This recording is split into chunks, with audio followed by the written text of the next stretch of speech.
Roha police Thane हद्दीतील महादेववाडी येथे एक धक्कादायक प्रकार समोर आलाय। फिर्यादी यांच्या दिराने संशयाच्या भरात आपल्या सख्या भावावर लोखंडी सळीने जीवघेणा हल्ला केलाय। ही घटना 2 सप्टेंबर 2025 रोजी सायंकाळी साधारणतः 6:30 वाजण्याच्या सुमारास महादेववाडी येथे घडली आहे।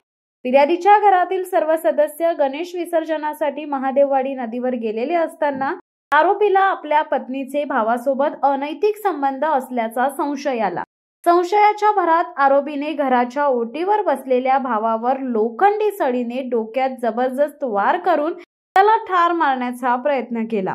या गंभीर हल्ल्यात जखमीचा जीव थोडक्यात बचावलाय। घटनेनंतर रोहा पोलिसांनी तात्काळ कारवाई करत 3 सप्टेंबर 2025 रोजी पहाटे आरोपीला अटक केली आहे।